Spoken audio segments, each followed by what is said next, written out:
Hi, good morning. ഇന്ന് നല്ലൊരു കാലാവസ്ഥ, മഴയൊന്നുമില്ല. അപ്പം ഞാൻ വേഗം മുറ്റത്തേക്ക് ഇറങ്ങിയതാ. മുറ്റം ഒന്നും അധികമൊന്നും ഇല്ല, വൃത്തികേടൊന്നും, എന്നാലും ഒന്ന് അടിച്ചു വാരും. കിട്ടുന്നത് എന്തൊക്കെ ചപ്പൊക്കെ ഞാൻ എൻ്റെ പച്ചക്കറിക്ക് തന്നെ അങ്ങിടല. നല്ലൊരു വളവുമാവും. പച്ചക്കറിയിലാണെങ്കിൽ വെള്ളപ്പം അവിടെ നിലനിൽക്കും.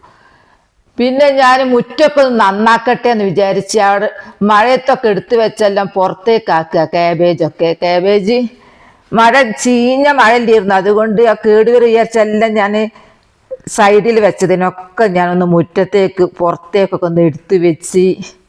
ഓണത്തിനൊന്ന് വിളവെടുക്കാനുണ്ട്, ഒരു കാബേജ് ഉണ്ട്, ശ്രദ്ധിച്ചുകൊണ്ട് കൊണ്ടുവന്ന. പിന്നെ ഞാൻ നനക്കല, അതെൻ്റെ ഒരു വീക്ക്നെസ്സാണ്. മഴ ഇല്ലല്ലോ, എല്ലാ പൂച്ചെടികൾക്കും ഇങ്ങനെ നനച്ചു കൊടുക്കും, കുറച്ച് നനച്ചു കൊടുക്കും.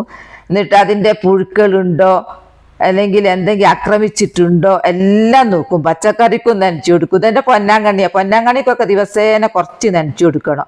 മഴ പെയ്താലും മഴ കിട്ടുന്ന സ്ഥലത്തല്ല ഇത് വെച്ചത്. എല്ലാ പൂക്കളും നനച്ചു കൊടുത്ത് പുല്ല് പറിച്ച് വേണ്ടതൊക്കെ ചെയ്ത് കൊടുക്കും. രാവിലെ എൻ്റെ ഡ്യൂട്ടി, എനിക്ക് വീക്ക്നെസ് ആയതൊക്കെ എൻ്റെ ചെടികൾ ഇറങ്ങുക എന്നുള്ളത്. ഞാൻ ഭക്ഷണം കഴിച്ചില്ലെങ്കിൽ എൻ്റെ ചെടികൾക്ക് വയറ് നിറക്കും. പിന്നെ പൂവൊക്കെ പിന്നെ ഉണങ്ങിപ്പോയതൊക്കെ ഉണ്ടാവുമല്ലോ, അതൊക്കെ എടുത്ത് മാറ്റി, അതൊക്കെ അതിൻ്റെ വട്ട തന്നെ ഞങ്ങൾ ഇടലും കേട്ടോ. പിന്നെ എൻ്റെ മുളക് തൈയൊക്കെ എന്തായി, കുരുമുളകൊക്കെ പിന്നെ പുല്ലൊക്കെ പറിച്ചു. രാവിലെ ചെയ്തില്ലെങ്കിൽ പിന്നെ നമുക്ക് ഒഴിവ് കിട്ടൂല. ദിവസേന ചെയ്താൽ പ്രശ്നങ്ങളില്ല.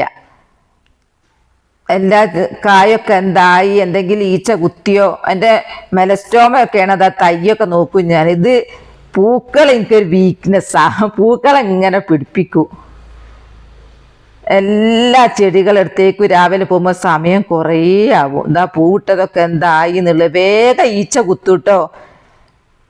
എൻ്റെ നിത്യവൈദ്യനൊക്കെ നിറയെ കായ്ച്ചിട്ടുണ്ട്, അത് അവിടുന്ന് മാറ്റണം. മഴയൊക്കെ കഴിഞ്ഞാലോ കുറച്ച്. അങ്ങനെ ഞാൻ ഓണായല്ലോ, അപ്പം എൻ്റെ ചെണ്ടുമല്ലിയൊക്കെ എന്തായി എന്നൊക്കെ നോക്കിയതുണ്ട്, പൂടുന്നുണ്ട്.